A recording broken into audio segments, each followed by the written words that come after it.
is Memorial Day 2020, and I thought to talk a little bit about memory and what we memorialize. Of course, on this particular day, we honor those who gave their lives for the freedom that we enjoy today and future generations as well. And that's a beautiful thing to do. It's beautiful to honor those who have gone before and who've made such huge sacrifices of their lives, of their health, of their personal um, sort of enjoyment of life.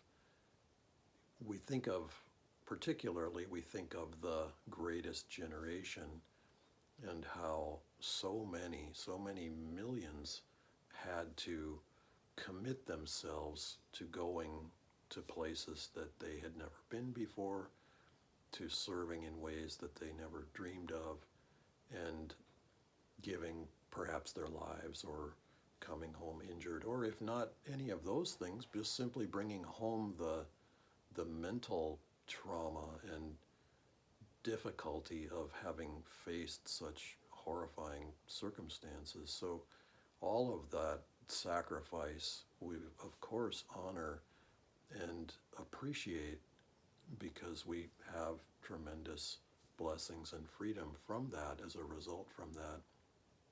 But there are deeper levels to this also, and I thought to just touch on those because they're helpful and important to remember also on a day when we're celebrating memory. One of them is that why do we honor warriors at all, irrespective of which war, justified, unjustified, which, whether victorious, whether in defeat, etc. We honor the fact that someone has chosen to serve in a way that is beyond personal, that they're offering their own energy in a cause that's bigger than their personal life. And that is an honorable status of life. In the caste system in India, that station, kshatriya, is the third of the four, and it means that someone has left behind, at least to some degree, has left behind that personal self-seeking instinct of the merchant or the Shudra level, and is offering to serve in a higher way, offering to serve a greater cause than just their personal satisfaction. And in making that offering, they give up personal control of the direction of the trajectory of their life. They are no longer in charge of that. They could be assigned to the front lines. They could be assigned a mission, an impossible mission essentially, a mission from which no one will return alive. Any of those things could happen, and yet in making that commitment, they're saying whatever is needed, I will do. I will serve in whatever way is appropriate. And that is extremely honorable. That is an enormous sacrifice, very honorable. And there are deeper levels still because I wanted to also just touch on that word memory, Memorial Day. What is it that we are really remembering? We are really remembering a higher way of life, a higher level of consciousness.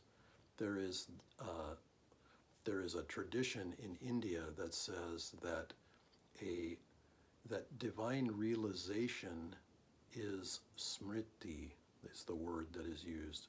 Smriti means memory, which is to say that when we achieve realization, and this does not have to wait for some far off day in the distant future, any time that we have a deep meditation, any time that we experience a significantly higher level of consciousness than our ordinary daily life, we automatically, it feels familiar.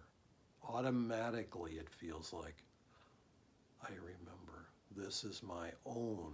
This belongs to me. This is not something that's grafted onto the outside.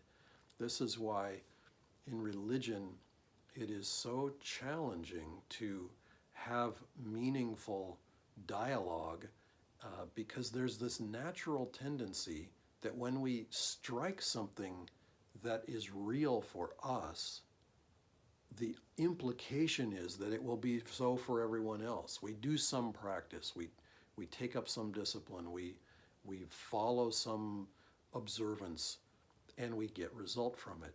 And we think, oh, everyone should have this. We want to tell our neighbors, we want to tell, we want to convert people, we want to do something to help other people to have the same experience.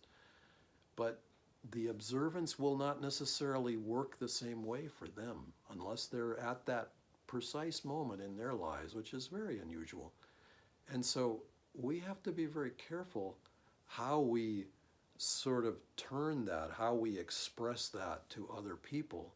But the deeper reality is that we can help anyone to experience the result of that observance, which is to say, if we felt joy, if we felt love, if we felt peace, wisdom, whatever, we can help other people to experience those things in their way, in their time, in their, mode, because everyone has their own natural path.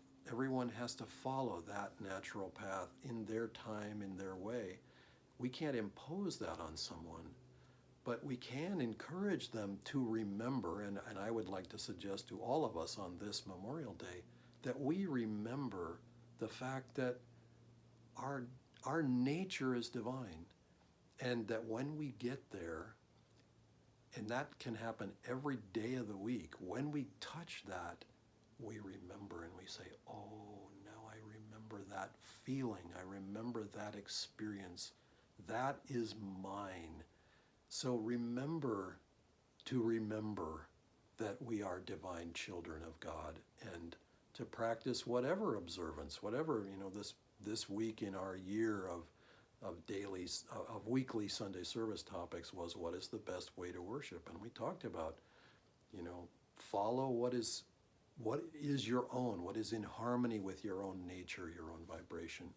And so we have to give other people the space to do that as well, but especially help everyone to remember we are all children of God, and to honor those who have gone before and who have helped us to live where and how we do now, and to help all of us move forward on that path. God bless you all.